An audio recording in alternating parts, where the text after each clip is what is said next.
चलिए शुरू करते हैं। जो पहला क्वेश्चन है वो ये कहता है कि भारतीय संविधान में जो वाक्यांश है कौन सा, कानून द्वारा स्थापित प्रक्रिया की जो अवधारणा है ये खालिस्तान से ली गई है। तो ध्यान रखना, भारत में जो ये कानून की जगह आप लिख लीजिए इसको विधि। ठीक है, विधि द्वारा स्थापित प्रक्रिया जो है ये भारतीय संविधान में जो ग्रहण किया गया है ये किया गया है जापान के संविधान से ग्रहण किया गया है। हुआ क्लियर? लेकिन यहाँ पे एक क्वेश्चन उठता है कि विधि द्वारा स्थापित प्रक्रिया जो है ये किस देश के संविधान से प्रेरित है। तो ये जो है इंग्लैंड के संविधान से क्या है, ये प्रेरित है। परंतु जो भारत का संविधान है वो जो ग्रहण किया है कौन सा, विधि द्वारा स्थापित प्रक्रिया, ये जापान के संविधान से ग्रहण किया है। ये डिफरेंस है। ठीक है, क्वेश्चन आपको ये आता है कि विधि द्वारा स्थापित प्रक्रिया किस देश के संविधान से प्रेरित है, तो उसका आंसर होगा इंग्लैंड। लेकिन क्वेश्चन ये आता है कि भारतीय संविधान ने विधि द्वारा स्थापित प्रक्रिया को किस देश से ग्रहण किया है, तो वो जापान से किया है। अब यहाँ पे दो क्वेश्चन आपने दो वाक्य सुना होगा। एक तो हो गया कौन सा, विधि द्वारा स्थापित प्रक्रिया, ठीक है, और दूसरा सुना होगा आपने विधि की उचित प्रक्रिया, उचित प्रक्रिया। वह क्लियर? अब ये दो क्या होते हैं, तो ध्यान रखना, जो विधि द्वारा स्थापित प्रक्रिया है यानी कि ये इसके अंतर्गत न्यायपालिका को यह अधिकार बिल्कुल नहीं है कि अगर कोई व्यवस्थापिका ने कोई कानून या विधि पारित कर दी तो उसे वो संवैधानिकता की जांच नहीं कर सकता। विधि ने जो स्थापित कर दिया वही कानून बन गया। वहाँ की जो सुप्रीम कोर्ट होगी उसे ये संवैधानिक अधिकार नहीं है कि वो उसकी जांच करे। क्यों? और ये जो ऐसी व्यवस्था कहाँ पर है, ये ऐसी व्यवस्था जो है इंग्लैंड में है। इंग्लैंड में क्यों है? क्योंकि इंग्लैंड में कोई भी लिखित संविधान नहीं है। जहाँ पे लिखित संविधान नहीं होगा वहाँ का जो संसद होगी, संसद जो पारित कर देगी वो विधि ही अपने आप में विधि होगी। यानी कि इंग्लैंड में क्या है, कोई लिखित संविधान नहीं है। जब लिखित संविधान नहीं है कि तो वहाँ की जो संसद द्वारा पारित कोई भी विधि अपने आप में क्या होगी, विधि होगी, क्योंकि उसकी जांच करने के लिए उसके बैकअप में कोई भी लिखित संविधान नहीं है। जैसे भारत में कोई विधि बनती है तो वो जांच होती है कि ये संविधान सम्मत है या नहीं है। अगर सम्मत है तो विधि बनेगी, अगर सम्मत नहीं है तो विधि नहीं बनेगी। हुआ क्लियर? और ये ध्यान रखना कि ये जो डाइसी हुआ है, एक इंग्लैंड में व्यक्ति रहा है, राजनीतिक चिंतक रहा है, उसका नाम रहा है डाइसी। क्या? डाइसी रहा है। डाइसी के विधि के शासन का यह तीसरा भाग है। कौन सा? तीसरा भाग है। हुआ क्लियर? इसका मतलब ये होता है कि इंग्लैंड का संविधान, इसका मतलब होता है कि इंग्लैंड का संविधान जो है विधि का परिणाम है। हुआ क्लियर? अब आ जाइए क्या, विधि की उचित प्रक्रिया में। यह अवधारणा जो है न्यायिक पुनरावलोकन की शक्ति से जुड़ा हुआ है। अर्थात न्यायपालिका को यह अधिकार है कि वह व्यवस्थापिका द्वारा पारित किसी विधि को पहले संवैधानिक की जांच करेगा और संवैधानिक होने पर ही उसके अनुकूल विधि का पालन किया जाएगा। दूसरे शब्दों में कहा जाए तो संविधान के प्रतिकूल होने पर न्यायपालिका संसद द्वारा पारित किसी विधि को असंवैधानिक घोषित कर सकता है। यह अवधारणा जो है अमेरिका के संविधान से प्रेरित है। यहाँ पर देखना, 3 देश के नाम आ गए। एक है यूएसए, एक है जापान और एक है इंग्लैंड। ठीक है, अगर आपसे क्वेश्चन करता है कि विधि द्वारा स्थापित प्रक्रिया किस देश के संविधान से प्रेरित है, तो उसका आंसर हो जाएगा इंग्लैंड। लेकिन यहीं पे क्वेश्चन करता है कि भारत में किस देश से यह जो अवधारणा है ये ग्रहण की गई है, तो वो है जापान।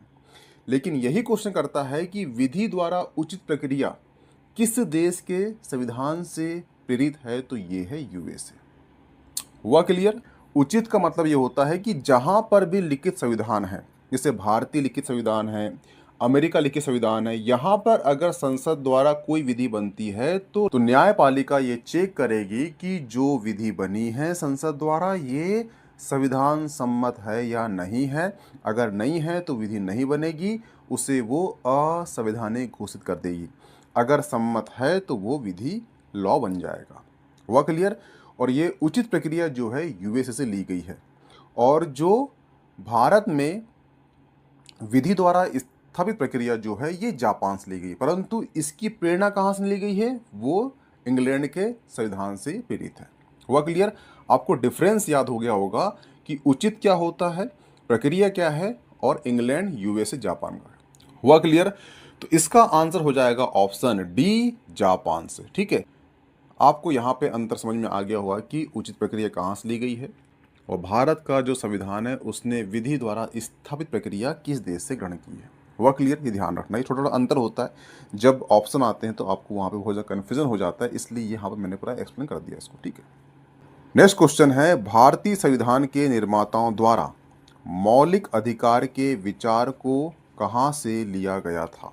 भारतीय संविधान के निर्माताओं द्वारा मौलिक अधिकार का विचार जो है संयुक्त राज्य अमेरिका यानी कि यूनाइटेड नेशन स्टेट, यूएसए के संविधान से लिया गया है। ठीक है, मौलिक अधिकार कहाँ से लिया गया है? वो लिया गया है यूएसए से। परंतु यहीं पे क्वेश्चन करता है कि मौलिक कर्तव्य, मौलिक कर्तव्य ये कहाँ से लिया गया है? तो ये रूस से लिया गया है। मौलिक कर्तव्य पूछेगा आपसे तो वो है रूस, मौलिक अधिकार पूछेगा आपसे तो वो है अमेरिका। हुआ क्लियर? और ये भी ध्यान रखना कि जो मौलिक अधिकार का वर्णन है ये भाग 3 में किया गया है, और संविधान के भाग 3 को, संविधान के भाग 3 को भारत का अधिकार पत्र यानी कि मैग्ना कार्टा कहा गया है। और मैग्ना कार्टा के अंतर्गत भारत का जो मूल संविधान था उसमें 7 प्रकार के मौलिक अधिकार थे। कितने? 7 प्रकार के मौलिक अधिकार थे, लेकिन वर्तमान में जो मौलिक अधिकार हैं उनकी संख्या 6 है। तो ऐसा कौन सा अधिकार था जो वहाँ से हटा दिया गया है? तो वो है कौन सा अधिकार? वो है संपत्ति का अधिकार, वहाँ से हटा दिया गया है। अब सवाल उठता है कि ये संविधान कब हटाया गया है? तो ये हटाया गया है कब? 1978 में हटाया गया है। तो इसके लिए कोई भी संविधान संशोधन हुआ होगा, कौन सा हुआ होगा? तो वो था 44वां संविधान संशोधन हुआ है। उसके अकॉर्डिंग जो है मौलिक अधिकारों की संख्या जो है 7 से घटकर 1 हो गई। और इस संशोधन में एक आर्टिकल ऐड किया, आर्टिकल था 300A। 300A के अंतर्गत संपत्ति अधिकार को एक कानूनी अधिकार बना दिया गया। हुआ क्लियर? तो ये ध्यान रखना। ठीक है, तो इस प्रकार जो है भारत में अब तक जो नागरिक हैं उनको 6 मौलिक अधिकार हैं। तो इसी प्रकार वर्तमान में भारत में 6 मौलिक अधिकार हैं। ठीक है, जैसे कि जो आर्टिकल है, कौन सा? आर्टिकल 14 से लेकर 18 तक कौन सा अधिकार है? ये अधिकार है समता या समानता का अधिकार। आर्टिकल कौन सा? 19 से लेकर 22 तक ये आज़ादी का अधिकार है। आर्टिकल 23 से लेकर 24 तक है ये शोषण के विरुद्ध अधिकार। और आर्टिकल 25 से लेकर 28 तक है ये है धार्मिक आज़ादी का अधिकार। और आर्टिकल 29 से लेकर आर्टिकल 30 तक का जो अधिकार है वो है सांस्कृतिक शिक्षा संबंधी अधिकार। और आर्टिकल 32 के अंतर्गत है संवैधानिक उपचार का अधिकार। हुआ क्लियर? इस प्रकार से भारत में वर्तमान में 6 अधिकार है।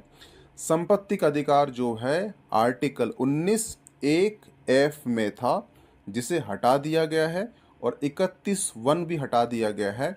31(1) के अकॉर्डिंग ये एक मौलिक अधिकार, संपत्ति का अधिकार, इसे हटाकर आर्टिकल 300A में डाल दिया गया है। हुआ क्लियर? तो ये सारे कंटेंट आपके एग्जाम पॉइंट से सही है। तो इसका आंसर क्या हो जाएगा? इसका आंसर हो जाएगा ऑप्शन ए। भारत में जो मौलिक अधिकार है ये संयुक्त राष्ट्र अमेरिका से लिया गया है, परंतु मौलिक कर्तव्य कहाँ से लिया गया है? मौलिक कर्तव्य लिया गया है कहाँ से? रूस से लिया गया है, ये ध्यान रखना, ठीक है। और जापान के संविधान से लिया गया है विधि द्वारा स्थापित प्रक्रिया। वह क्लियर, ये ध्यान रखना। नेक्स्ट क्वेश्चन है, भारतीय संविधान के अनुच्छेद 19 में निम्नलिखित में से किस मौलिक अधिकार का उल्लेख नहीं है? तो ध्यान रखना, बता चुका हूं मैं जस्ट इसके पहले कि 7 जो मूल संविधान था उसमें 7 अधिकार थे, जो 1978 में 44वें संविधान संशोधन द्वारा एक हटा दिया गया। कौन सा? संपत्ति का अधिकार को आर्टिकल 300 ए में डाल दिया गया और उसे एक कानूनी अधिकार बना दिया गया। तो अब वर्तमान में संख्या कितनी है अपना मौलिक अधिकार की? वो है 6। और जो मौलिक अधिकार कहाँ से लिया गया है? ये यूएस से लिया गया है। मौलिक कर्तव्य कहाँ से लिया गया है? वो रूस से लिया गया है। और वर्तमान में कितने अधिकार हैं? वो 6 अधिकार है, ठीक है। तो यहाँ पे क्वेश्चन करा है कि कौन सा अधिकार नहीं है आर्टिकल 19 के अंतर्गत। तो ध्यान रखना, जो आर्टिकल 19 ए है उसके अंतर्गत है वाक एवं अभिव्यक्ति की आज़ादी। वह क्लियर। और जो ऑप्शन सी है वो अधिकार है आर्टिकल 19 डी में बताया गया है कि भारत के किसी भी क्षेत्र में स्वतंत्र रूप से आवागमन करने का अधिकार है। वह क्लियर। और जो 19 सी है, 19 सी के अंतर्गत भारतीय नागरिक को संघ बनाने का अधिकार है। लेकिन जो व्यक्तिगत आज़ादी का अधिकार, जीवन और व्यक्तिगत आज़ादी का अधिकार जो है, ये है आर्टिकल 21 के अंतर्गत। तो ध्यान रखना, आर्टिकल 21 के अंतर्गत आपको सोने का अधिकार है। आर्टिकल 21 के अंतर्गत आपको शादी करने का अधिकार है अपने मन पसंद व्यक्ति से। आर्टिकल 21 के अंतर्गत आपको जीवन, आर्टिकल 21 के अंतर्गत आपको गरिमापूर्ण जीवन जीने का अधिकार है। आर्टिकल 21 के अंतर्गत ही आपको इंटरनेट चलाने का अधिकार है। केरल हाईकोर्ट ने ये बता चुका है। हुआ क्लियर। तो आर्टिकल 21 जो है, अब तक ऐसा आर्टिकल है जिसका सबसे ज़्यादा विस्तार हुआ है सुप्रीम कोर्ट के द्वारा, क्योंकि आर्टिकल 21 जो है आपके जीवन और नैसर्गिक और प्राकृतिक अधिकार से जुड़ा हुआ है। इसलिए सांस लेने का अधिकार, सोने का अधिकार, शादी करने का अधिकार, नेट चलाने का अधिकार, ये सभी आर्टिकल 21 का भाग है। निजता का अधिकार भी आर्टिकल 21 का भाग है। तो ध्यान रखना, इसका आंसर क्या होगा? इसका आंसर होगा ऑप्शन बी, क्योंकि यहां बोला है कौन सा नहीं है आर्टिकल 19 के अंतर्गत। तो आर्टिकल 19 के अंतर्गत जो 6 अधिकार है, एक है बोलने का अधिकार, शांतिपूर्ण एकत्र होने का अधिकार, सभा करने का अधिकार, संघ बनाने का अधिकार, आवागमन घूमने का अधिकार, किसी क्षेत्र में बसने का अधिकार, ठीक है, व्यापार करने का अधिकार। ये 6 अधिकार जो है इसमें article 19 A B C D E G में दिया गया है। हुआ क्लियर, ठीक है। लेकिन जो जीवन और व्यक्तिगत आज़ादी का अधिकार जो है ये आर्टिकल 21 का भाग है। इसलिए इसका आंसर क्या हो जाएगा? इसका आंसर हो जाएगा ऑप्शन बी। हुआ क्लियर, ये ध्यान रखना। नेक्स्ट क्वेश्चन है, संविधान के किस अनुच्छेद का अर्थ यह भी है कि भारतीय नागरिक अथवा दूसरे किसी भी व्यक्ति के साथ भिन्न भिन्न परिस्थितियों में भिन्न भिन्न तरीकों से बर्ताव किया जाएगा?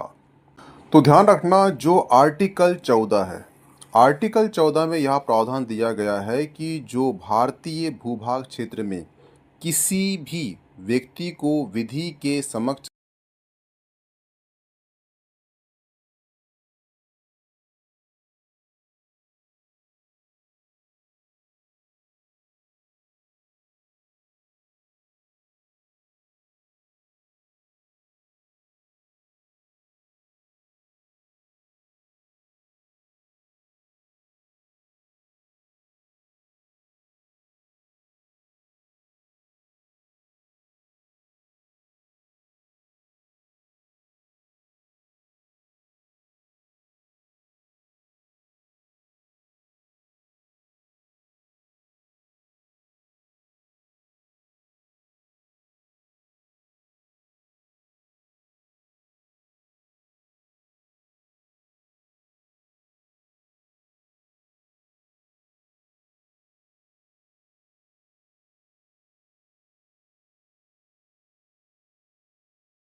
तो जो पहला क्वेश्चन है वो ये कहता है कि भारतीय संविधान की धारा 22, एक्चुअली ये धारा नहीं है, ये है आर्टिकल।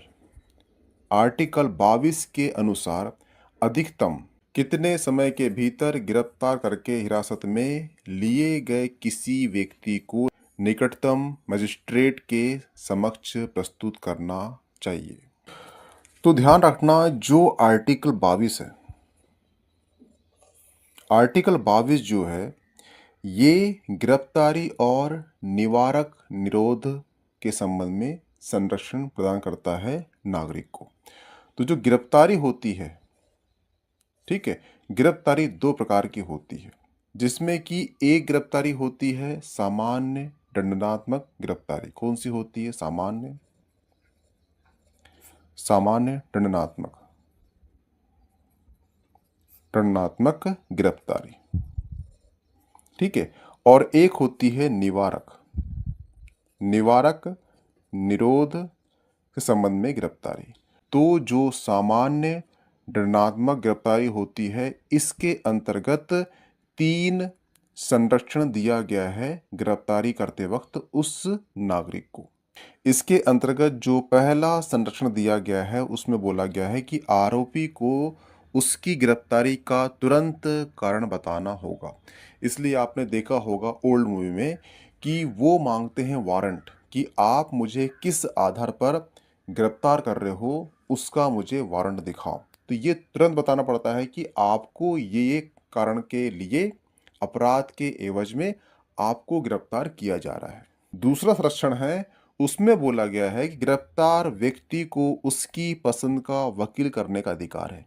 अगर कोई व्यक्ति गिरफ्तार हो गया है, अगर आपने वेब सीरीज देखा होगा पंकज त्रिपाठी की जस्टिस, ठीक है, तो उसके अंतर्गत क्या होता है कि जो अपराधी होते हैं उनको अपने मन पसंद का वकील करने का अधिकार होता है, और वो जो भी बात करेंगे वकील के रहते बात करेंगे, वकील के अकॉर्डिंग बात करेंगे, वकील जो बोलेगा वही बात करते हो, ठीक है, ताकि उनका जो केस है वो वीक ना पड़ जाए, स्ट्रांग बने, ठीक है। तीसरा जो संरक्षण है उसके अंतर्गत ये कहा गया है कि गिरफ्तार व्यक्ति को कितने 24 घंटे के भीतर सशरीर निकटतम मजिस्ट्रेट के समक्ष प्रस्तुत करना अनिवार्य होगा। तो इसका आंसर क्या होगा? इसका आंसर होगा ऑप्शन डी, 24 घंटे के भीतर। तो ये जब गिरफ्तार होता है व्यक्ति तो उसको ये संरक्षण दिया गया है। हुआ क्लियर? तो इसका आंसर क्या होगा? ऑप्शन डी, 24 घंटे, ठीक है। नेक्स्ट क्वेश्चन है, निम्नलिखित में से कौन सा किसी भारतीयों को प्राप्त कानूनी अधिकार के बारे में सही है? तो ध्यान रखना, यहाँ पे दो कथन दिए, कथन पी और कथन क्यू। कथन पी कहता है कि कानूनी अधिकार एक सामान्य कानून द्वारा सुरक्षित किए गए हैं। कथन पी कहता है कि उस कानून को बदलकर विधायिका द्वारा कानूनी अधिकार को बदला जा सकता है या हटाया जा सकता है, ठीक है। तो इसके कथन दोनों सही हैं। कैसे? तो ध्यान रखना, जो कानूनी अधिकार है एक सामान्य कानून द्वारा सुरक्षित किए गए हैं, उस कानून को बदलकर विधायिका यानी कि संसद द्वारा कानून अधिकार को बदला जा सकता है या उसे हटाया जा सकता है। जैसे कि आप देखना, आपके कितने 7 मौलिक अधिकार थे, लेकिन क्या हुआ कि 1978 में कौन सा संविधान संशोधन? 44वां संविधान संशोधन कर दिया गया, और इस संशोधन के माध्यम से जो आपके 7 मौलिक अधिकार थे वो अधिकार को 6 मौलिक अधिकार कर दिया, जिसमें जो संपत्ति का अधिकार जो है उसे हटाकर 300 आर्टिकल 300 ए में एक क्या कानूनी अधिकार बना दिया गया।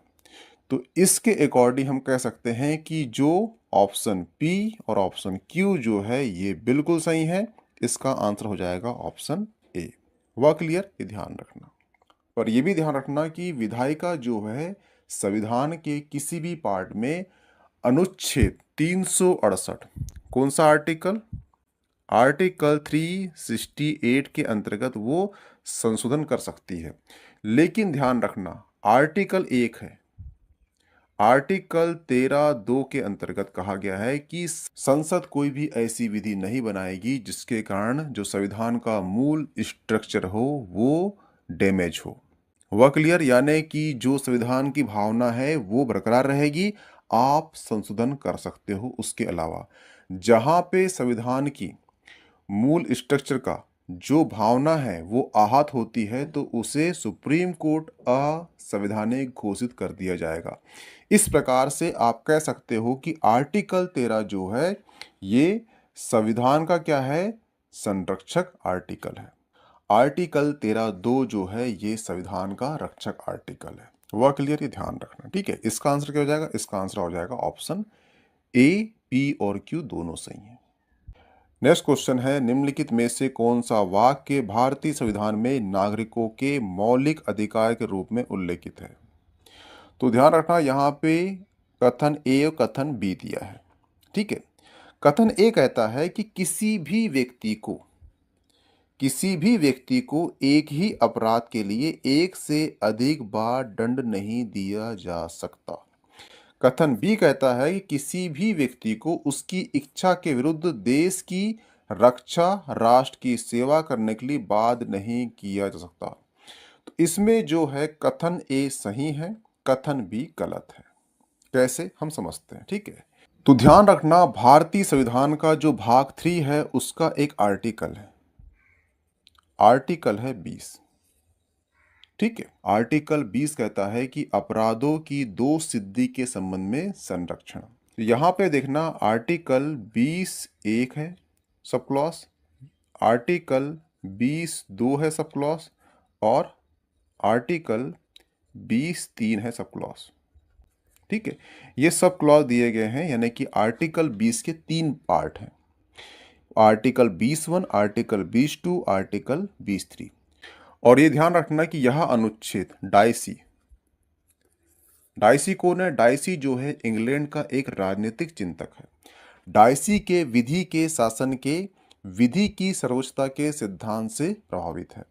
डाइसी के सिद्धांत क्या होते हैं, 3 सिद्धांत बताया था मैंने। तो ये जो पार्ट 1 है मौलिक अधिकार का, वहां मैंने एक्सप्लेन किया है।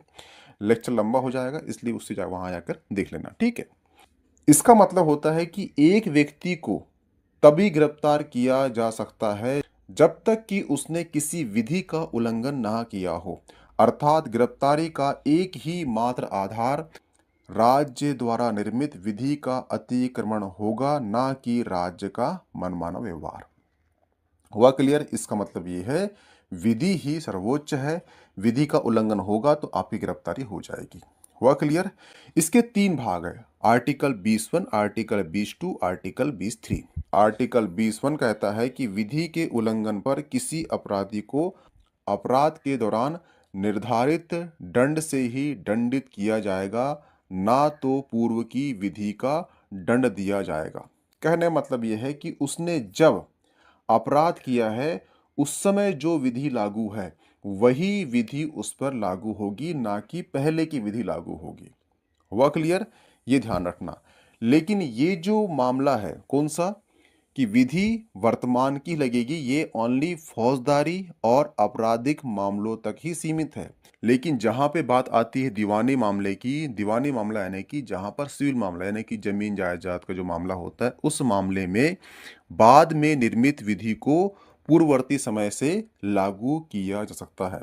यानी कि इसका मतलब है कि दीवानी मामलों में पूर्ववर्ती समय की विधि भी लागू हो सकती, लेकिन जो फौजदारी और जो आपराधिक मामले हैं इन मामलों में ऐसा नहीं होता।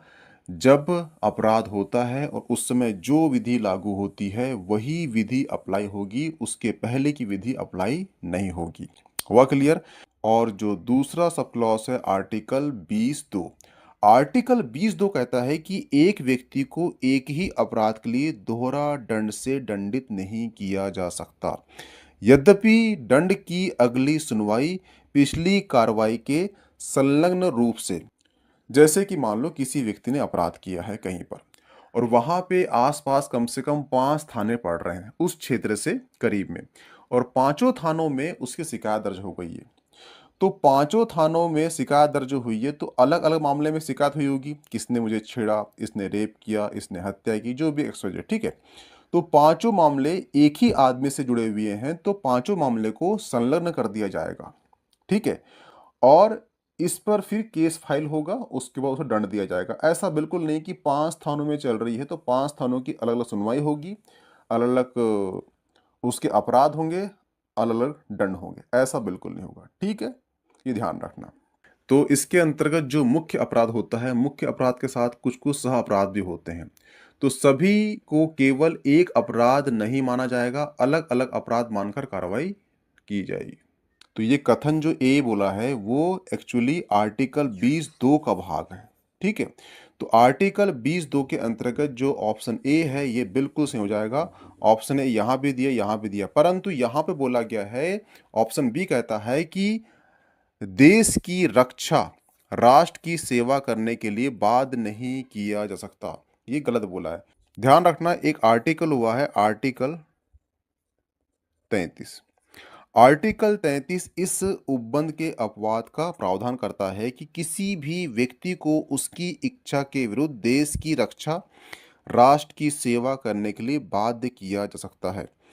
यानी कि यहाँ पर आर्टिकल 33 के अंतर्गत किसी व्यक्ति की इच्छा हो अथवा ना हो, परंतु जहाँ देश की, जहाँ राष्ट्र की बात आएगी, उसके इच्छा के विरुद्ध भी उसे सेवा करने के लिए बाध्य किया जा सकता है। तो आर्टिकल बी गलत हो जाएगा और आर्टिकल ए सही हो जाएगा। इसका आंसर हो जाएगा ऑप्शन डी, यानी कि ऑप्शन ए। और ध्यान रखना कि जो सब क्लॉज 3 है, आर्टिकल 20 का सब क्लॉज 3 है, ये कहता है कि एक आरोपी को स्वयं के खिलाफ गवाही देने के लिए बाध्य नहीं किया जा सकता, यानी कि वो स्वयं के खिलाफ अपनी गवाही नहीं दे सकता। वह क्लियर, ध्यान रखना। तो ये यहाँ पे आपको आर्टिकल 20(1), आर्टिकल 20(2), आर्टिकल 20(3) समझ में आ चुका होगा। आर्टिकल 33 क्या कहता है समझ में आ चुका होगा। हुआ क्लियर? नेक्स्ट क्वेश्चन है, निम्नलिखित में से कौन सा सही है, मिलान कीजिए, ठीक है। यानी कौन सी सही जोड़ी दी गई है इसमें से जो मिली हुई है, सही जोड़ी है, ठीक है। तो ध्यान रखना, जो 19E है, 19E में दिया गया है निवास की आज़ादी, तो ये गलत हो जाएगा, ठीक है। जो 19B है, 19B में बोला गया है शांतिपूर्वक सम्मेलन करने की आज़ादी, तो ये भी गलत हो जाएगा। 19A बोला है, 19A में बोला गया है कि भाषण और अभिव्यक्ति की आज़ादी का अधिकार है, ठीक है। तो ये जो है ऑप्शन सी सही हो जाएगा, ठीक है। 19G में बोला गया है कि आजीविका प्राप्त व्यापार करने की आज़ादी। हुआ क्लियर? तो ये भी गलत हो जाएगा। तो यहाँ पे सही बोला है, कौन सही है? तो ये ऑप्शन सी सही है। हुआ क्लियर? ध्यान रखना। और ये जो 6 आज़ादी है 19 आर्टिकल 19 के अंतर्गत, ये मैं बता चुका हूँ पहले। तो जो लेक्चर देखोगे आप पार्ट 1 पार्ट 2, तो उसमें आपको अच्छे समझ में आ जाएगा। नेक्स्ट क्वेश्चन है, भारतीय संविधान के अनुच्छेद 20 से संबंधित है। तो जस्ट इसके पहले जो आपका क्वेश्चन हुआ है उसमें बताया था कि दो सिद्धि के संरक्षण की बात करता है आर्टिकल 20। तो यहाँ पे दिया गया है ऑप्शन बी, दो सिद्धि के संदर्भ में संरक्षण, ठीक है। तो इसका आंसर क्या हो जाएगा? इसका आंसर हो जाएगा ऑप्शन बी, ठीक है। इसमें जो है आर्टिकल 20(1) दिया है, आर्टिकल 20(2) दिया गया है और आर्टिकल 20(3) दिया गया है, ठीक है। ये 3 आर्टिकल दिए गए हैं और तीनों आर्टिकल में बताया गया है कि जो आर्टिकल 20(1) है, इसमें बताया गया है कि जो अपराध होगा, जिस समय अपराध होगा उसी समय विधि जो लागू होगी, पूर्ववर्ती विधि लागू नहीं होगी। परंतु भी ध्यान रखना कि जो फौजदारी मामले होते हैं, जो आपराधिक मामले होते हैं, उसी में अप्लाई होता है। जहाँ पर सिविल मामले आ गए, जहाँ पर सिविल मामले नहीं कि जहाँ पर जमीन जायदाद वाला मामला आ गया, वहाँ पे पूर्ववर्ती विधि भी लागू हो सकती है, यानी होगी ही। परंतु जो आपराधिक मामले होते हैं उसमें जो वर्तमान विधि लागू हुई है वही विधि लागू होगी। जैसे कि आपने देखना, पहले कुछ एज का लिमिट था, ठीक है, बाद में उसे संशोधन करके बोल दिया है कि इस एज में अगर बच्चा ये अपराध करता है तो उसे दंड दिया जाएगा। तो ऐसा बिल्कुल नहीं कहा जाए कि पहले ये कानून था, उसके अप्लाई उसके अकॉर्डिंग हम चलेंगे, नहीं। वर्तमान में जो कानून लागू हुआ है और जब जो अपराध किया है बच्चे ने या व्यक्ति ने या अपराधी ने, उसी वक्त की विधि लागू होगी। जैसे कि मैंने आज अपराध किया है, मर्डर की जो सज़ा है वो 7 साल है, तो मुझे आज के मर्डर के अकॉर्डिंग 7 साल सज़ा होगी। जैसे मैंने कल मर्डर किया है और कल जो संशोधन हो चुका है और ये बोला गया है कि मर्डर की सजा का प्रावधान अब 10 साल के जाता है, तो कल के अकॉर्डिंग मुझे 10 साल होगी। परंतु ऐसा बिल्कुल नहीं बोलूँगा मैं कि ये मर्डर मैंने आज किया है परंतु विधि कल की लागू हो जाए। नहीं, जब मर्डर हुआ है, जब अपराध हुआ है, उसमें जो विधि लागू हुई थी वही विधि के अकॉर्डिंग आपको सज़ा मिलेगी। फिर बाद में उसके लिए संशोधन हो भी जाए परंतु आपने जब अपराध किया है उस समय जो विधि लागू थी उसी विधि के अकॉर्डिंग आपको सजा का प्रावधान दिया जाएगा। हुआ क्लियर? इसका आंसर क्या हो गया? उसका आंसर हो जाएगा ऑप्शन बी। ठीक है। और आर्टिकल 20(2) कहता है कि एक व्यक्ति को एक ही अपराध के लिए दोहरे दंड से दंडित नहीं किया जाएगा। और जो आर्टिकल 20(3) है वो ये कहता है कि इसके अंतर्गत आर्टिकल 20(3) के अंतर्गत एक आरोपी को स्वयं के खिलाफ गवाही देने के लिए उसे बाध्य नहीं किया जा सकता। हुआ क्लियर? इसका आंसर क्या हो जाएगा? इसका आंसर हो जाएगा ऑप्शन बी। आपको आर्टिकल 20(1), आर्टिकल 20(2), आर्टिकल 20(3) ये तीनों याद होना चाहिए, क्योंकि वो डीप चल जाएगा अब कि आर्टिकल 21 में क्या है, 22 में क्या है, 23 में क्या है। हुआ क्लियर? क्योंकि इसने ये क्वेश्चन कर लिया है, अब इसके डीप में जाएगा वो। हुआ क्लियर? ध्यान रखना इस चीज का।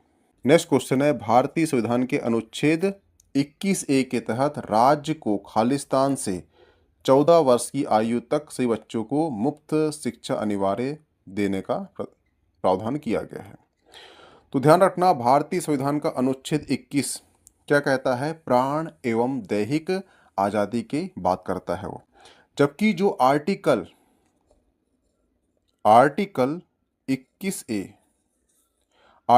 21(a) है, ये बोलता है कि राज्य 6 से 14 वर्ष की आयु के समस्त बच्चों को ऐसे ढंग से जैसा कि राज्य विधि कानून द्वारा निर्धारित करी है निःशुल्क एवं अनिवार्य शिक्षा उपलब्ध कराएगा। हुआ क्लियर? इसका आंसर क्या हो जाएगा? इसका आंसर हो जाएगा ऑप्शन 6। ठीक है, यहाँ पे आएगा 6 से 14 वर्ष। हुआ क्लियर? और ये ध्यान रखना कि ये जो संशोधन है ये हुआ है 2002 में हुआ है। और संशोधन कौन सा है? तो वो है 86वां संशोधन है। ठीक है। और जो शिक्षा का अधिकार यानी कि RTI एक्ट, शिक्षा का अधिकार जो है ये 2009 का एक्ट है, लेकिन जो है 2010 में ये लागू हुआ था। तो आपको आर्टिकल 21 याद रखना है कि 6 से 14 वर्ष के बच्चों को अनिवार्य शिक्षा देना है। आर्टिकल 21(a) संशोधन कब हुआ है? 2002 में हुआ है। कौन सा संशोधन था? 86वां संशोधन था। एक्ट कौन सा है? 2009 का एक्ट है। लागू हुआ है 2010 में लागू हुआ है। ठीक है, ये सभी आपको आना चाहिए। क्वेश्चन यहाँ से कर चुके हैं, ये सारे क्वेश्चन ही किए गए हैं। UPSC, PSC, वनडे एग्जाम सब में कर चुका है। ठीक है, ध्यान रखना। नेक्स्ट क्वेश्चन है, लैंगिक समानता हेतु कौन सा उपाय अनुचित है? तो ध्यान रखना, किसी महिला को अनुचित प्रकार से दबाव डालकर बलपूर्वक या जबरदस्ती घर के बाहर काम पर भेजना लैंगिक समानता की उपाय का क्या है? उल्लंघन है। तो इसका आंसर हो जाएगा ऑप्शन डी, घर के बाहर जबरदस्ती काम पर भेजना। हुआ क्लियर? ये ध्यान रखना। ठीक है। जबकि अन्य उपाय जैसे कि महिला सशक्तिकरण, समान वेतन, दहेज विरोध कानून इत्यादि जो है ये लैंगिक समानता के प्रभाव के उपाय होते हैं। ठीक है, इसका आंसर क्या हो जाएगा? ऑप्शन डी, ध्यान रखना। नेक्स्ट क्वेश्चन है, आपातकाल के दौरान किस मौलिक अधिकार को अनुच्छेद 359 के अधीन राष्ट्रपति द्वारा निलंबित करने का अधिकार है? ये जो क्वेश्चन है 2014 का है। किसका? UPSI के मेंस का। ठीक है। और इस क्वेश्चन को जो आयोग ने निरस्त कर दिया था, क्यों किया था? उसका कारण है। ठीक है, कारण ये है कि जो आपको आज़ादी दी गई है उसके अंतर्गत जो मौलिक अधिकार है, ठीक है, मौलिक अधिकार के अंतर्गत एक आर्टिकल है आर्टिकल 20 और एक आर्टिकल है आर्टिकल 21। ये जो आर्टिकल 20 है और आर्टिकल 21 है, ये दोनों आर्टिकल जो है आपके दैहिक और नैसर्गिक न्याय से जुड़े हुए हैं, इसलिए दोनों आर्टिकल को निलंबित नहीं किया जा सकता किसी भी आपातकाल की स्थिति में। क्योंकि जो आर्टिकल 20 है, जब आपकी गिरफ्तारी होती है तो गिरफ्तारी संबंध में जो संरक्षण दिया जाता है वो अधिकार है, और आर्टिकल 20 जो है ये प्राण और दैहिक आज़ादी से जुड़ा हुआ मामला है। ठीक है, तो दोनों आर्टिकल जो है आपके प्राकृतिक अधिकार से जुड़े हुए हैं, इसलिए दोनों आर्टिकल में जो अधिकार दिए हैं इसको राष्ट्रपति किसी भी हालत में किसी भी आपातकाल में निलंबित नहीं कर सकता। तो इसका आंसर होता आर्टिकल 20, आर्टिकल 21, ठीक है। लेकिन जो आयोग द्वारा ये क्वेश्चन को निरस्त कर दिया गया था, ये ध्यान रखना, ठीक है। नेक्स्ट क्वेश्चन है, भारतीय संविधान का अनुच्छेद 25 संबंधित है।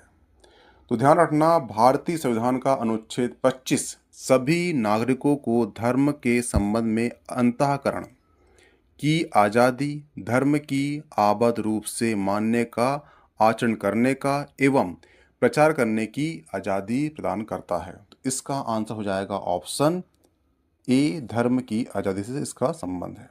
हुआ क्लियर? ध्यान रखना। और ध्यान रखना, इसका सब क्लॉज है आर्टिकल 25A। आर्टिकल 25A कहता है कि इसके अंतर्गत जो सिख समुदाय है उनको ये आज़ादी दी गई है कि वो अपने पास कृपाण धारण कर सकते हैं, परंतु जो कृपाण होगा उसका एक लिमिटेड साइज होगा, ज़्यादा बड़ा भी नहीं, ठीक है। जो साइज बताया गया है उसी साइज का आप कृपाण रखते हो। ये अधिकार किसको दिया गया है? ये सिखों को दिया गया है आर्टिकल 25A के अंतर्गत। यानी कि यहाँ पे धर्म की उपासना, धर्म का प्रचार, धर्म का पालन करना, ये आपका अंतःकरण की आज़ादी दी गई है। हुआ क्लियर? ध्यान रखना। इसमें जो निजी अधिकार है ये आर्टिकल 21 का भाग है, ठीक है। सामाजिक आज़ादी जो है ये नीति निर्देशक तत्व की बात की गई है, आर्थिक आज़ादी भी उसकी बात की करता है, ठीक है, ये ध्यान रखना। नेक्स्ट क्वेश्चन है, धर्म, मूलवंश, जाति, लिंग, जन्म स्थान के आधार पर विभेद का प्रतिषेध संविधान के किस अनुच्छेद में प्रदान किया गया है? तो ध्यान रखना, संविधान का एक अनुच्छेद है, वो है आर्टिकल 15। आर्टिकल 15 के कितने? 5 भाग हैं, ठीक है। 5 भाग में जो भाग 1 है, ठीक है, जो आर्टिकल 15 का भाग 1 है वो ये कहता है कि राज्य केवल धर्म, जाति, मूलवंश, लिंग, जन्मस्थान के आधार पर किसी भी नागरिक के साथ विभेद नहीं करेगा। इसका आंसर हो जाएगा ऑप्शन डी। हुआ क्लियर? लेकिन ध्यान रखना कि जहां पर अनुच्छेद बात करता है समानता की, समानता के अंतर्गत यहाँ पर नागरिक और गैर नागरिक दोनों को समानता प्राप्त है, यानी विदेशी और भारतीय दोनों को यहाँ पर समानता का अधिकार। लेकिन जो अनुच्छेद 25 है ये केवल भारतीय नागरिक को आज़ादी दी गई है। दोनों में अंतर रखना। ध्यान रखना, जो आर्टिकल 15 में जो अधिकार दिया गया है वो केवल भारतीय नागरिक को अधिकार मिला है, और जो आर्टिकल 14 में समानता का अधिकार है ये भारतीयों प्लस विदेशी, नागरिक प्लस गैर नागरिक दोनों को प्राप्त है। वह क्लियर? ध्यान रखें, ठीक है। आर्टिकल जो 15(2) है, 15(2) जो है ये कहता है कि राज्य केवल उपरोक्त 5 आधारों पर ही किसी नागरिक को सार्वजनिक तालाब, नदी, रेस्टोरेंट, किसी मनोरंजन स्थान, अन्य किसी सार्वजनिक सेवा प्रदान करने में विभेद नहीं करेगा। आर्टिकल जो 15(3) है वो कहता है कि आर्टिकल 15(1) का यह पहला अपवाद है जिसके अंतर्गत जो राज्य में महिला एवं बच्चों को विशेष स्थिति के चलते विशेष उपबंध कर सकता है। हुआ क्लियर? यह विशेष उपबंध जो है महिलाओं एवं बच्चों की विशेष शारीरिक संरचना सामाजिक स्तर से जुड़ी हुई है। जैसे कि आप देखना कि जो मध्याह्न भोजन जो चल रहा है, ठीक है, जो अपना जब बच्चा गर्भ में होता है तो महिलाओं को अपना निकटतम जो भी स्वास्थ्य केंद्र होते हैं वहाँ से दलिया आता है, ठीक है, तो उनके स्वास्थ्य को देखते हुए उनको विशेष प्रावधान दिया गया है, ठीक है। तो ये आर्टिकल 15(3) के अंतर्गत दिया गया है। आर्टिकल 15 आपको इसलिए भी याद रखना है कि आर्टिकल 15 में एक मूवी बन चुकी है। वह क्लियर? तो ध्यान रखना कि आर्टिकल 15 आपके लिए काफ़ी इंपॉर्टेंट हो जाता है। तो यहाँ पर विशेष प्रावधान किया है आर्टिकल 15(3) के अंतर्गत, ठीक है। आर्टिकल 15(4) जो है इस अनुच्छेद के अंतर्गत जो है एक केस रखना, उस केस का नाम है चंपकम दोराजन वर्सेस मद्रास केस। ये 1951 का केस है। इसमें सुप्रीम कोर्ट ने निर्णय को अप्रभावी बनाने के संदर्भ में जोड़ा गया था, जिसके अंतर्गत यह प्रावधान किया गया था कि राज्य चाहे तो सामाजिक और शैक्षणिक रूप से पिछड़े वर्ग यानी कि ओबीसी, एससी, एसटी के लोगों को विशेष प्रावधान प्रदान कर सकता है। यह अनुच्छेद ही भारत में आरक्षण का एक सशक्त आधार बना है। तो केस इसलिए भी इम्पोर्टेंट है, तो आप जान रहे हो कि मराठा आरक्षण, ओबीसी आरक्षण अटका हुआ है, देश में मुद्दा बना हुआ है, ठीक है। तो क्वेश्चन ये बनेगा कि S T S C O B C को जो आरक्षण दिया गया है ये किस आर्टिकल के माध्यम से दिया गया है। तो आर्टिकल 15(4) के अंतर्गत चंपाकम दो रायजन मद्रास केस 1951 में कहा गया था सुप्रीम कोर्ट के द्वारा कि राज्य चाहे तो शैक्षणिक या सामाजिक पिछड़े हुए ओबीसी एसटी एससी को आरक्षण प्रदान कर सकता है। हुआ क्लियर? इसका आंसर जो है आर्टिकल 15 होगा, और आर्टिकल 15 आपको सारे क्लॉज में बता चुका हूं मैं। हुआ क्लियर? एक क्लॉज बच गया है आर्टिकल 15(5). 15(5) कहता है कि अल्पसंख्यकों एवं धार्मिक ट्रस्ट द्वारा संचालित शैक्षणिक स्थानों को छोड़कर, जैसे कि मदरसा हो गया, ठीक है, कोई धार्मिक संस्थान है वहां पर शिक्षा ग्रहण करिए, उसको छोड़कर सरकारी निजी शैक्षणिक संस्थानों में एसटी एससी ओबीसी वर्ग के विद्यार्थियों को विशेष प्रावधान का लाभ देते हुए प्रवेश से वंचित नहीं किया जा सकता। ये आर्टिकल 15 कहते हैं कि आपका अगर कॉलेज में ओबीसी कोटा एसटी एससी के अकॉर्डिंग जो सीट रहती खाली, वो एक्चुअली आर्टिकल 15(5) आपको देता है। हुआ के लिए ध्यान रखना, ठीक है। इसका आंसर क्या जाएगा? Option D, article 15। Next question है, विधि के समक्ष समता का अधिकार संविधान के किस अनुच्छेद में दिया गया है। तो ये मैं कल आपको पार्ट 2 में एक्सप्लेन कर दिया है कि विधि के समक्ष समता, विधि का समान संरक्षण, विधि द्वारा स्थगित प्रक्रिया, विधि की उचित प्रक्रिया, ये सब मैं कर चुका हूँ कल एक्सप्लेन। लंबा लेक्चर होगा इसलिए मैं बताऊंगा नहीं मैं आपको। ऑप्शन सी इसका सही आंसर होगा, ठीक है, ध्यान रखना। आर्टिकल 14 होगा इसका आंसर। नेक्स्ट क्वेश्चन है, भारतीय संविधान के अनुच्छेद अल्पसंख्यक वर्ग को अपनी रुचि की शिक्षा संस्थानों की स्थापना प्रशासन करने का अधिकार है। ये भी क्वेश्चन कल का है। इसका जो आंसर होगा ये होगा आर्टिकल बी।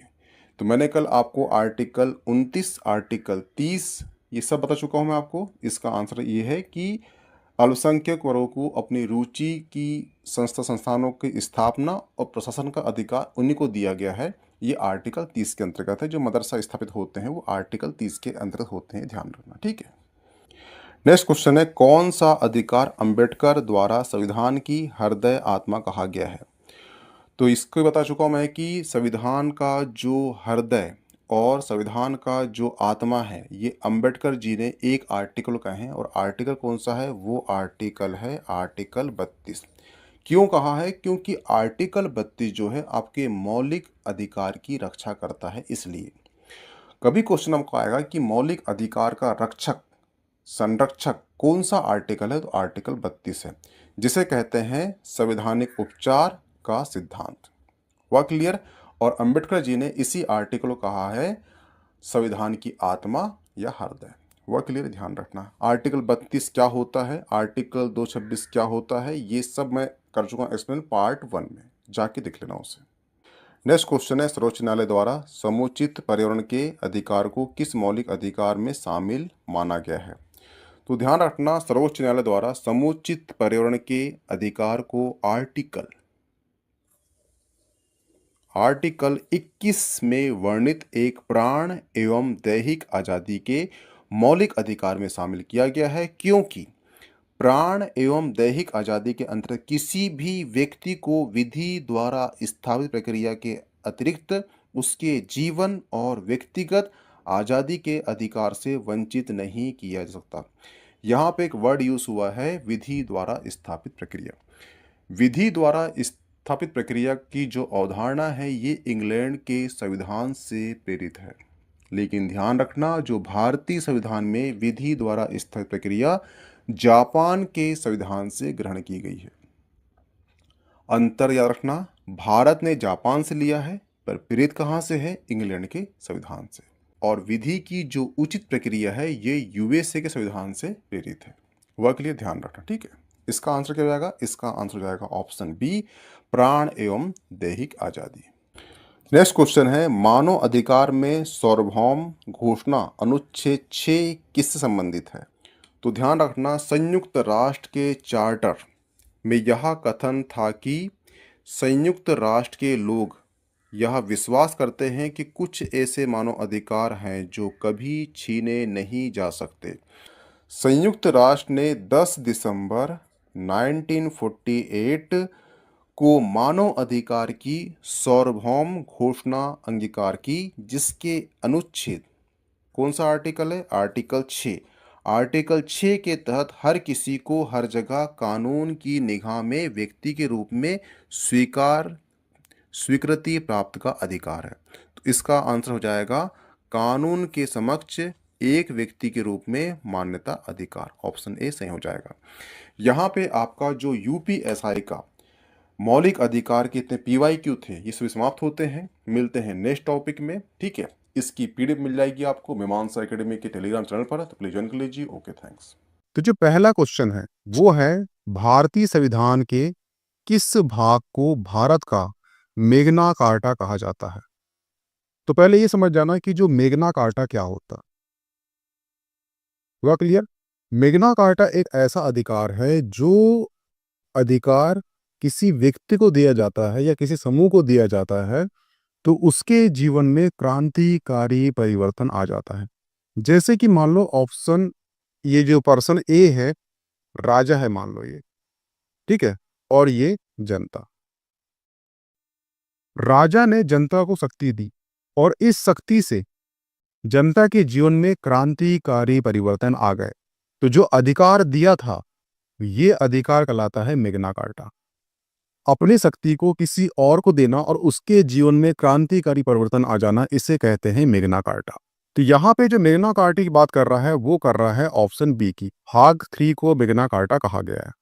अब ये भाग 3 को मेग्ना कार्टा क्यों कहा गया है, उसके पीछे क्या रीजन है समझना। हुआ क्लियर? जो भाग 3 है ये भारतीय संविधान का मौलिक अधिकारों का वर्णन करता है। जो भाग 3 है इसमें आर्टिकल है, आर्टिकल 12 से लेकर आर्टिकल 35 तक इसमें उल्लेखित है। तो क्लियर? और ये जो भाग 3 है ये एक्चुअली क्या है, ये मौलिक अधिकार है, मौलिक अधिकार है, ठीक है। और मौलिक अधिकार जो होता है ये आपका मानवीय अधिकार होता है। आपके जन्म के साथ जो अधिकार आपको मिलना चाहिए, अगर वो अधिकार मिल रहा है तो वो अधिकार को मौलिक अधिकार कहा जाता है। हुआ क्लियर? इसमें आज़ादी है, अभिव्यक्ति की आज़ादी है, बोलने की आज़ादी है, काम करने की आज़ादी है, चलने की आज़ादी है, आपको क्या पढ़ना है क्या सुनना है सबकी आज़ादी, धर्म की आज़ादी है, ठीक है। सभी अधिकार जो है मौलिक अधिकार के अंतर्गत आते हैं। यानी जैसा व्यक्ति जन्म होता है, जन्म के साथ उसे जो अधिकार मिलना चाहिए ऐसे अधिकार को मौलिक अधिकार कहा जाता है। इसलिए भारतीय संविधान का जो भाग 3 है इसे मेग्ना कार्टा कहा जाता है, क्योंकि इसमें आपको मिला है मौलिक अधिकार। और भारतीय संविधान का जब आप पढ़ोगे, प्रस्तावना उद्देशिका पढ़ोगे, तो उसमें लिखा है हम भारत के लोग।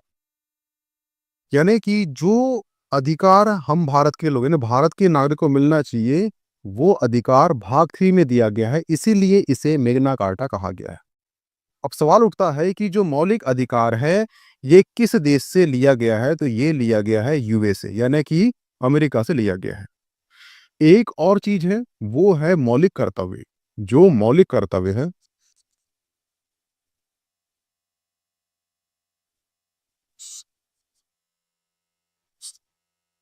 मौलिक कर्तव्य, मौलिक कर्तव्य जो कहां से लिया गया है, तो वो लिया गया है कहां से, वो लिया गया है रूस से।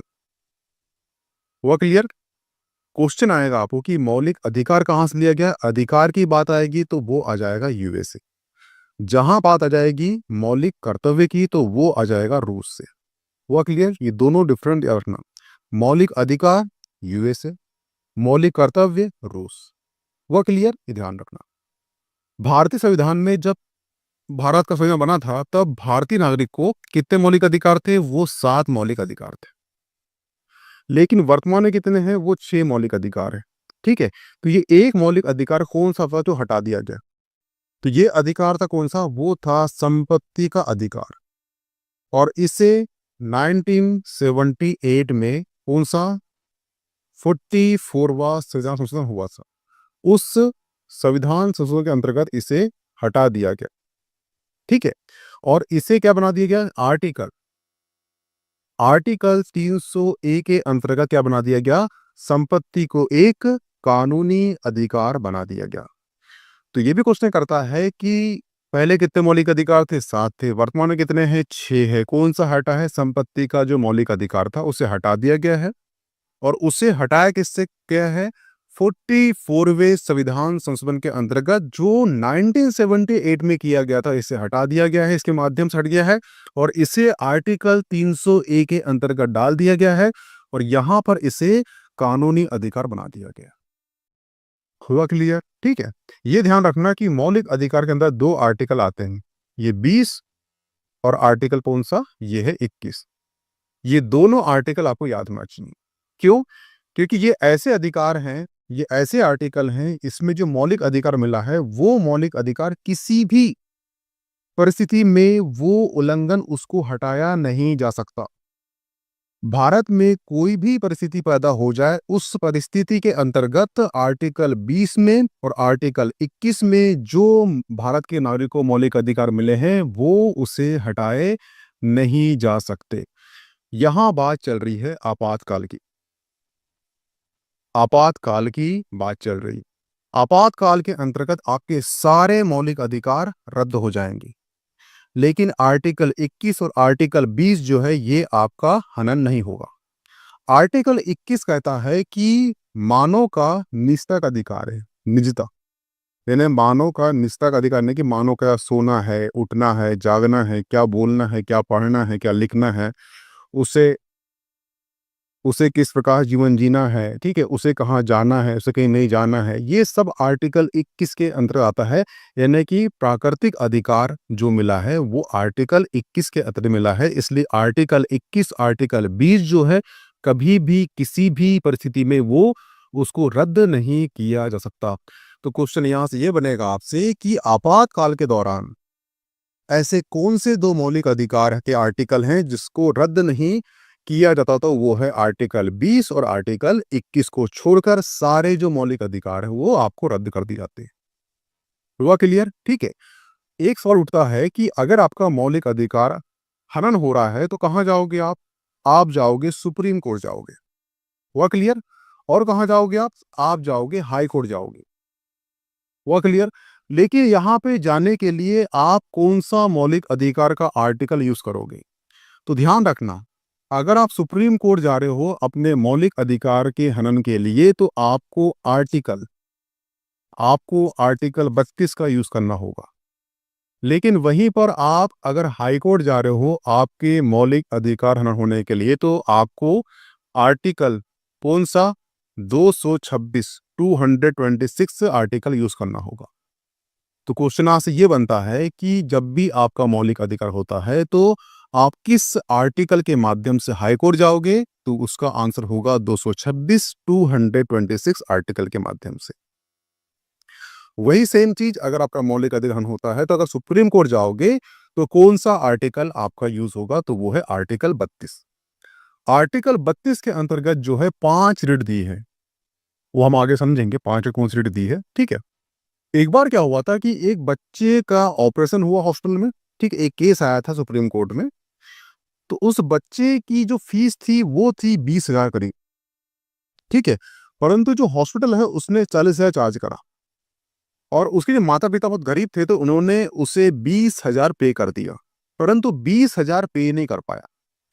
तो हॉस्पिटल ने बोला कि आपका बच्चा हॉस्पिटल में रहेगा, आराम से रहेगा, आप जब भी 20,000 पे कर दोगे तो वो बच्चा आपको सौंप दिया जाएगा। बाप माँ बहुत गरीब थे तो वह परेशान हुए कि किसी ने बताया कि आपका जो बच्चा है ये कैद हो चुका है, उसे जेल नहीं हुई है परंतु आपके पास नहीं है, किसी और के पास है और वो उसके एवज में आपसे 20,000 चार्ज ले रहा है, तो यानी कि वो बच्चा कैद है। तो आप जाइए आर्टिकल 32 का यूज कीजिए और आप चले जाइए सुप्रीम कोर्ट। सुप्रीम कोर्ट में पिटीशन डाला गया और सुप्रीम कोर्ट ने देखा कि ये मामला संदिग्ध है और आर्टिकल 32 के अंतर्गत सुप्रीम कोर्ट ने उस केस को ले लिया अपने हाथ में।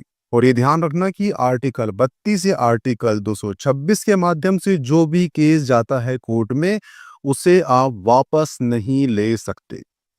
भाबरी देवी जो कांड हुआ था वो जो ओपन हुआ था वो इसी आर्टिकल 32 के माध्यम से हुआ था। एक बार केस चला गया तो वापस नहीं होता। हुआ क्लियर?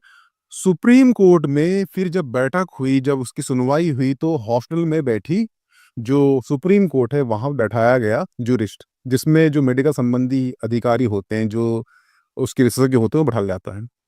ये बैठे वहां पे, उन्होंने फिर देखा कि उनसे पूछा गया कि इस बीमारी के लिए कितना खर्चा आता। उन्होंने बोला कि इस बीमारी के लिए हद से हद मैक्सिमम 20,000 खर्चा हो सकता है। और माता पिता ने बोले हमने 20,000 पे कर दिए, बल्कि ये 40,000 पे करें। ठीक है। तो यहाँ पे क्या हुआ कि बंदी प्रत्यक्षीकरण जो है आर्टिकल 32 के माध्यम से रिट लगाई गई थी, क्योंकि उनका बच्चा कैद हो चुका था। तो सुप्रीम कोर्ट ने उनको, तो सुप्रीम कोर्ट का निर्णय आया, उसमें बोला गया कि तुमने बच्चे को बंदी प्रत्यक्षीकरण के अंतर्गत आपने कैद किया, आप उसका भरोगे हर्जाना और बच्चे को माता पिता को सौंपोगे। और आपने अगर देखा होगा, दृश्य होगी, तो उससे भी आर्टिकल 32 का यूज होता है, जो तुम्हें बताता है कि आर्टिकल 32 के माध्यम से आप यूज कर सकते हो। तो आर्टिकल 32 ये है, आर्टिकल 32 के माध्यम से आप अपने मौलिक अधिकार की रक्षा करते हो सुप्रीम कोर्ट में। आर्टिकल 226 226 के माध्यम से आप अपने मौलिक अधिकार की रक्षा करते हो हाई कोर्ट में। हुआ क्लियर? और आपको ये याद होना चाहिए कि जो अंबेडकर जी हुए हैं, डॉक्टर भीमराव अंबेडकर ने भारतीय संविधान के अनुच्छेद 32 को संविधान की आत्मा एवं हृदय कहा था। क्वेश्चन ये भी आ चुका है कि अंबेडकर जी ने कौन से आर्टिकल को संविधान की आत्मा या हृदय कहा था, तो वो है आर्टिकल 32। हुआ क्लियर? तो ये मौलिक अधिकार का पार्ट था, इसके ऊपर कहानी मैंने बता दिया। इसका आंसर हो जाएगा ऑप्शन बी। तो ये सारे कंटेंट आपके एग्जाम पॉइंट से इंपॉर्टेंट है, तो ध्यान रखना। नेक्स्ट क्वेश्चन है, मौलिक अधिकारों के प्रवर्तन के संबंध में उच्चतम न्यायालय का क्षेत्र अधिकार क्या है? यानी ये बोल रहा है कि सुप्रीम कोर्ट का क्षेत्र अधिकार कहाँ था। तो ऑप्शन ए कहता है मौलिक अधिकार अनन्य, ऑप्शन बी कहता है मौलिक अधिकार नहीं, ऑप्शन सी कहता है मौलिक अधिकार लेकिन अनन्य नहीं, ऑप्शन डी कहता है अनन्य। अनन्य यानी इसके बाहर। हुआ क्लियर? ठीक है। यानी कि इसके बाहर, तो मौलिक अधिकार है लेकिन इसके बाहर नहीं है। सुप्रीम कोर्ट जो है उसे जो डिसीजन देना है वो डिसीजन देगा सभी साक्ष्यों के आधार पर, परंतु वो डिसीजन संविधान में जो उसको शक्ति दी गई है उसी के संबंध में वो डिसीजन देता है। कहने का मतलब ये है कि जो शक्ति दी है सुप्रीम कोर्ट को संविधान में, उसके अकॉर्डिंग ही वो काम करेगा। तो मौलिक अधिकार जो है, तो यहाँ पे ध्यान रखना कि जो मौलिक अधिकार के प्रवर्तन के संबंध में उच्चतम न्यायालय यानी कि सुप्रीम कोर्ट का जो क्षेत्र अधिकार है वो क्या है? वो है मौलिक लेकिन अनन्य नहीं। क्या होगा? ऑप्शन सी सही होगा इसका। हुआ क्लियर? क्योंकि सुप्रीम कोर्ट संविधान के दायरे में रहकर, जो सुप्रीम कोर्ट होता है उसे शक्ति जो प्राप्त हुई है वो संविधान के सम्मत है, यानी संविधान के बाहर जाकर कोई भी वो अपना निर्णय नहीं देगा, उससे बाहर नहीं देगा। आर्टिकल 32, आर्टिकल जो 32 है वो नागरिकों के मूल अधिकार के उल्लंघन के विरुद्ध भी उपचार का उपबंध करता है। अगर जैसे हम नागरिक है, भारतीय नागरिक, हमारा जो मौलिक अधिकार है वो हनन हो रहा है, तो हम कहाँ जाएंगे?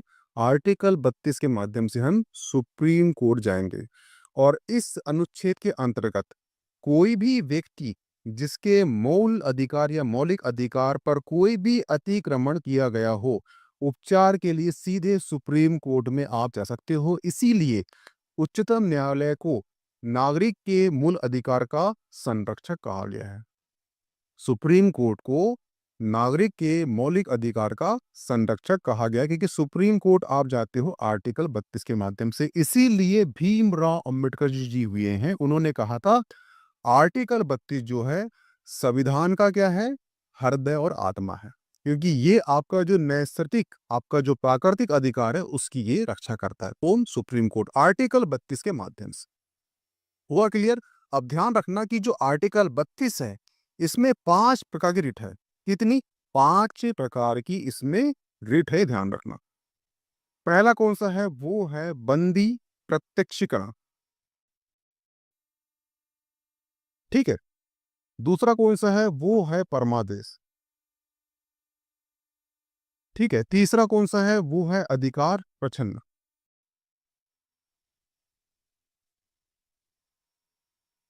और जो चौथा है वो है प्रतिषेध।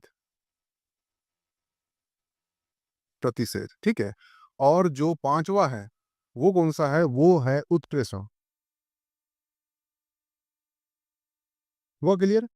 बंदी प्रतिष्ठियों के अंतर्गत अगर किसी भी व्यक्ति को आप गैर कानूनी रूप से बंदी बनाते हो तो इस संबंध में आप सुप्रीम कोर्ट जा सकते हो। जो बच्चे का बताया था मैंने, जो कैद हुआ था वो बंदी प्रतिष्ठिकरण के अंतर्गत ही हुआ था। हुआ क्लियर? किसी भी व्यक्ति को आप कैद करते हो तो उसका मौलिक अधिकार हनन हो जाता है। तो आप आर्टिकल 32 के माध्यम से सुप्रीम कोर्ट जा सकते हो। हुआ क्लियर? अब आ जाइए कहां पर? परमादेश। परमादेश जो है किसी भी सरकारी अधिकारी को ऐसा कर्तव्य निभाने का निर्देश देता है जिसके लिए कानूनी रूप से बाध्य है। कोई अधिकारी है जिसे काम सौंपा गया है कि आप डीएम का काम करोगे, आपका ये कर्तव्य है, अगर वो कर्तव्य नहीं करता तो आप सुप्रीम कोर्ट जा सकते हो। हुआ क्लियर? अधिकार प्रच्छन्न किसी व्यक्ति के किसी सार्वजनिक पद पर दावे की वैधता की ये जांच करता है। यानी कोई व्यक्ति है जो अवैध रूप से किसी पद पे चला गया है तो उसकी ये निरीक्षण करेगा। उसका जो इसका मतलब ये है कि अगर कोई व्यक्ति है जो उस पद के लायक नहीं है और उस पद पर वो गैर कानूनी रूप से चला गया है तो उसकी वो जांच करेगा सुप्रीम कोर्ट। ये भी अधिकार है, ठीक है। प्रतिषेध के अंतर्गत होता है कि ऐसा कोई डिसीजन है जो न्यायालय ने दे दिया है, जैसे कि हाई कोर्ट ने दे दिया है और वो हाई कोर्ट के अधिकार क्षेत्र में नहीं आता, ठीक है, तो उस कंडीशन में जो सुप्रीम कोर्ट है वो हाई कोर्ट को रोक देगी कि आपका क्षेत्र यहां तक नहीं है, आप प्लीज यहां पे रुक जाइए, आप इसके आगे डिसीजन नहीं दे सकते क्योंकि आपका अधिकार क्षेत्र ये नहीं है। यानी यहां पर जो है सुप्रीम कोर्ट हाई कोर्ट को उसकी शक्ति, उसका क्षेत्राधिकार याद दिलाकर जो डिसीजन देने वाला है उसे वहां रोक देगी।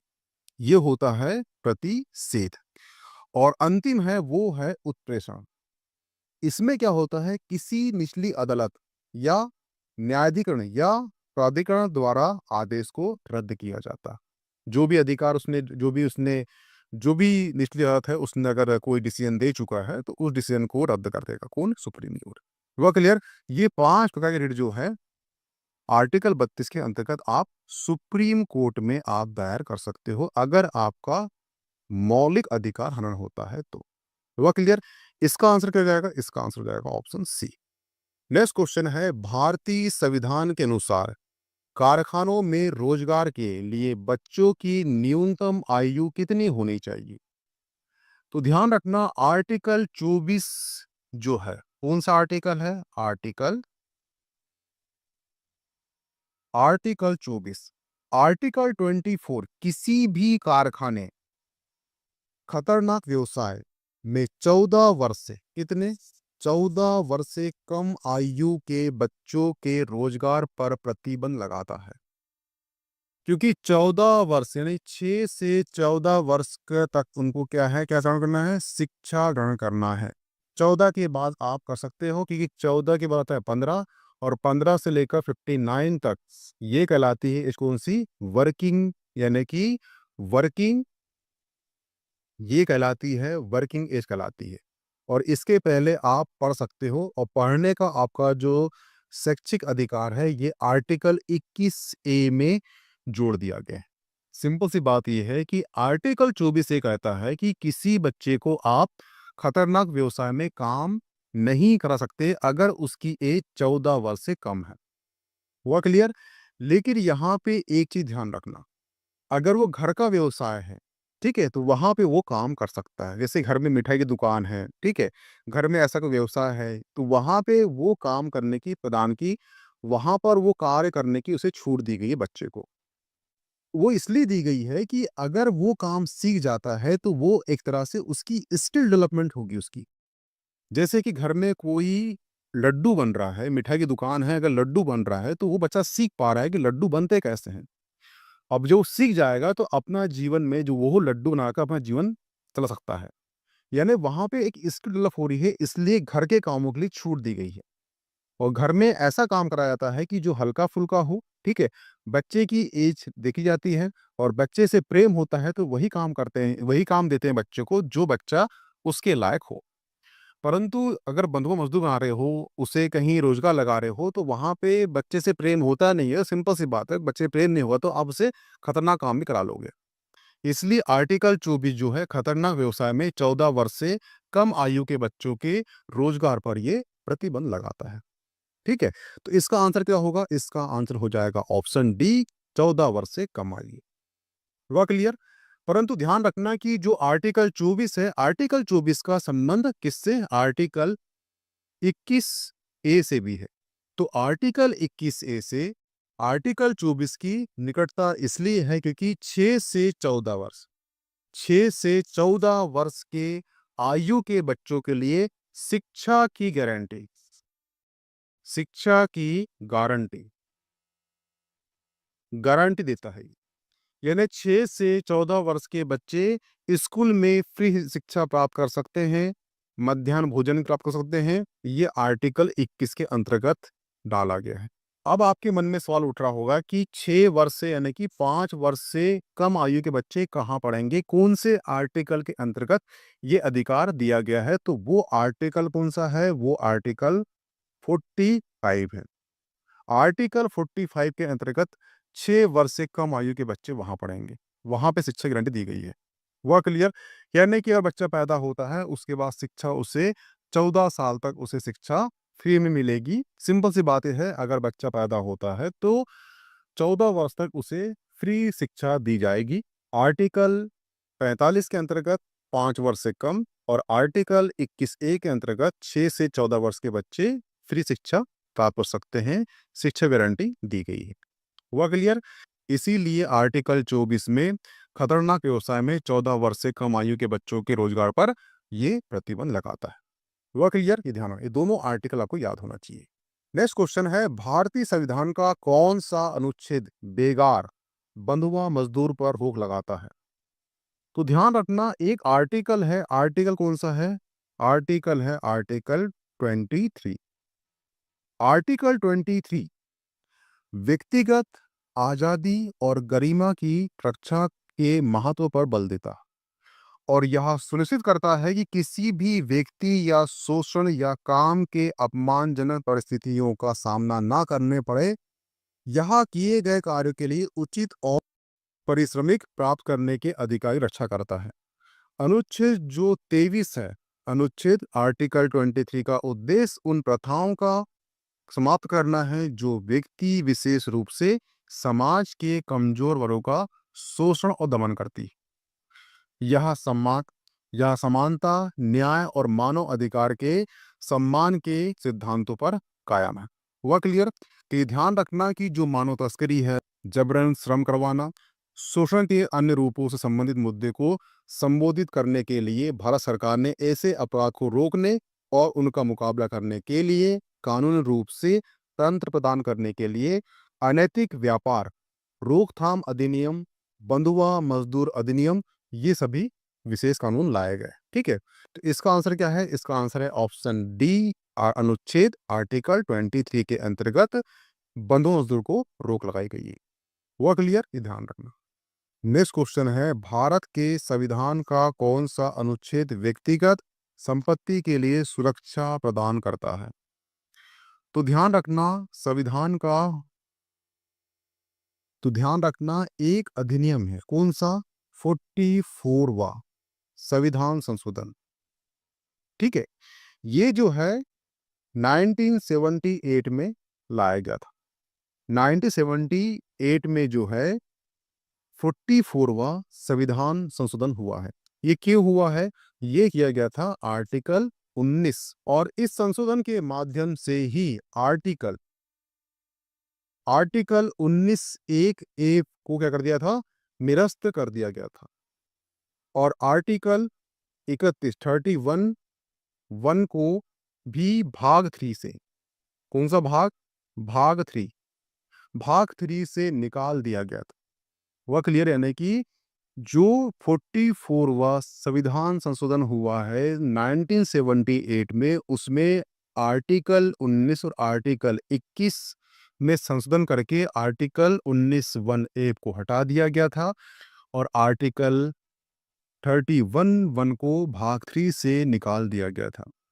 और जो 31 है उसे अन्य भाग में डाल दिया गया। और इसके अलावा एक अलग अनुच्छेद बनाया गया, उसे कहते हैं आर्टिकल 300 ए। आर्टिकल 300 ए बनाया गया और इस आर्टिकल में डाल दिया गया संपत्ति का अधिकार, और संपत्ति का अधिकार आर्टिकल 300 ए में डालकर उसे एक कानूनी अधिकार बना दिया गया। हुआ क्लियर? ये ध्यान रखना। और जो संपत्ति अधिकार था इसे मौलिक अधिकार से हटा दिया गया। तो सिंपल सी बात है, अगर मौलिक अधिकार से हट गया तो आपका मौलिक अधिकार बचा नहीं। इसीलिए आपके मौलिक अधिकार, आपका संपत्ति का अधिकार अब मौलिक अधिकार बचा नहीं, तो इसलिए आप इसके संरक्षण के लिए सुप्रीम कोर्ट में नहीं जा सकते। हुआ क्लियर? यानी जो भी अधिकार आपका मौलिक अधिकार है, भाग 3 में जो भी अधिकार है मौलिक अधिकार है, अगर ये अधिकार को संविधान में संशोधन करके हटा दिया गया है तो उसके लिए आप सुप्रीम कोर्ट नहीं जा सकते, ये ध्यान रखना। जो भी आपका मौलिक अधिकार भाग 3 का भाग है उसी के लिए आप सुप्रीम कोर्ट जा सकते हो संरक्षण के लिए। हुआ क्लियर? ध्यान रखना। तो इसका आंसर हो जाएगा अनुच्छेद आर्टिकल 300 ए। हुआ क्लियर? और ये भी ध्यान रखना कि इसके पहले 42वां संविधान संशोधन हो चुका है। कब? 1976 में। इसमें जो है भारतीय संविधान की जो उद्देशिका है उसमें 3 वर्ड जोड़े गए। एक है समाजवादी, एक है पंथनिरपेक्ष और एक है बंधुत्व। और ये पहला संशोधन हुआ था उद्देशिका में, यानी कि अभी तक जो उद्देशिका है, प्रस्तावना है, उसमें एक बार संशोधन हुआ है, वो भी 42वां संविधान संशोधन। कब हुआ है? 1976 में हुआ है। इसीलिए इस संविधान को क्या बोलते हैं? लघु संविधान संशोधन कहते हैं, ये ध्यान रखना। हुआ क्लियर? ये सारे करंट टॉपिक एग्जाम पॉइंट से इंपॉर्टेंट है।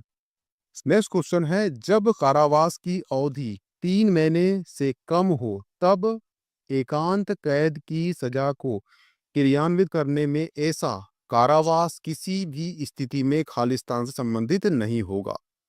तो ध्यान रखना, आईपीसी यानी कि भारतीय दंड संहिता, आईपीसी की धारा कौन सी है? धारा है 74। अब जो आईपीसी है ये भारतीय न्याय संहिता हो चुका है। अगर आपसे क्वेश्चन करता है इंटरव्यू में कि जो भारतीय दंड संहिता था उसका नाम बदलकर भारतीय न्याय संहिता क्यों कर दिया गया, तो आप उसका आंसर देना कि जब आईपीसी बनी थी 1900, उसका आप आंसर देना जब आईपीसी बनी थी 1860 में, तब हम ब्रिटिश के गुलाम थे।